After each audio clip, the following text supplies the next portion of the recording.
Olá pessoal, dando continuação aos nossos estudos, nós iremos ver hoje o experimento de Mendel. Então, o trabalho de Mendel foi publicado em 1865. O objeto de estudo de Mendel foi a ervilha de cheiro, o Pisum sativum. O objetivo do estudo de Mendel era compreender como ocorria a hereditariedade, ou seja, as características das ervilhas eram passadas para os seus descendentes. Então, Mendel, primeiramente na geração parental, ele cruzou uma ervilha de semente amarela com a ervilha de semente verde. Todas essas ervilhas eram puras, provenientes de uma purificação de outros cruzamentos, e ele obteve o seguinte resultado na geração filial 1. Ele obteve 100% de ervilhas com semente amarela.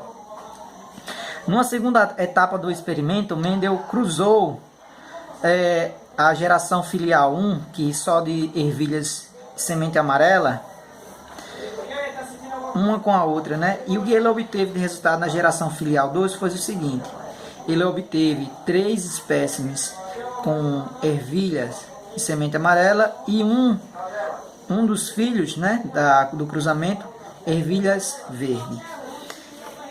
Então vamos aqui falar um pouco sobre as conclusões de Mendel, né, que a gente estuda, não diretamente porque a gente estudou o trabalho de Mendel, mas o que a gente lê nos livros sobre o seu experimento, né? Então Mendel chegou às seguintes conclusões, né? Que cada característica hereditária é determinada por um par de fatores, que hoje são chamados de genes ou de alelos. Mendel concluiu que cada fator é herdado do pai, ou seja, 50% do material genético vem do pai. E Mendel era muito bom em matemática, e ele soube representar isso na forma de fração, que 1/6 corresponde à metade do material genético. E um fator herdado vem da mãe.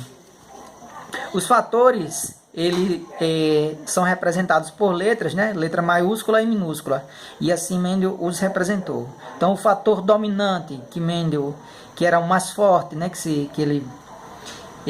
A ervilha de semente amarela é mais forte, e o fator ervilha verde é um fator recessivo, mais fraco. Então ele representou por letra minúscula. Durante a formação dos gametas, esses fatores se separam. E isso vai dar origem à lei da segregação dos fatores, hoje chamada também de primeira lei de Mendel. Então, se um indivíduo é puro quanto a determinada característica, todos os seus gametas terão o mesmo fator. Por exemplo, se um indivíduo possui o genótipo Vzão, todos os seus gametas terão gametas com metade do seu material genético, então só com o gene Vzão. Então você tem aqui a formação de 2 gametas com metade do material genético. E se o indivíduo é homozigoto recessivo, vai formar gametas somente com genes recessivos. Se o indivíduo é híbrido, ele produzirá 2 tipos de gametas na mesma proporção. Como, por exemplo, a gente tem um heterozigoto Vzinho, ele vai formar um gameta Vzão e um gameta Vzinho. Então aqui a gente tem a formação de gametas diferentes. E nesse outro caso, quando é homozigoto, eu tenho a formação de gametas iguais. Então Mendel percebeu que tinha 3 possíveis combinações, né?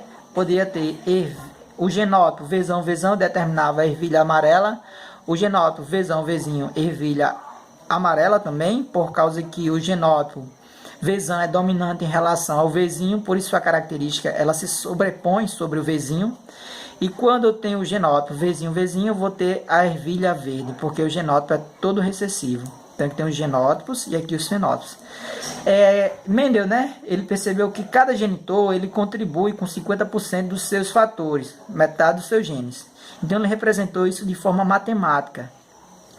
Então na geração parental, na qual cada gene ele é dividido, ele representou, cada gene corresponde à metade do material genético, ou seja, um meio. Tá certo? Então, nos cruzamentos, quando você fizer os cruzamentos, cada um, porque na meiose, a gente sabe, uma boa escolha que Mendel fez foi o material genético dele, porque a ervilha de cheiro dá 4 sementes, igual à formação dos gametas na meiose. Então, ele fez uma boa escolha no seu trabalho. Se você observar, se cada pai, cada genitor doa metade do seu material genético, ou seja, meio, quando eu fizer o cruzamento desse material genético com o do outro doador, a gente vai chegar na proporção de 1/4. Por isso que você vê nos livros essa proporção de 1/4, porque se dá do cruzamento da metade do material genético dos genitores, como você pode observar.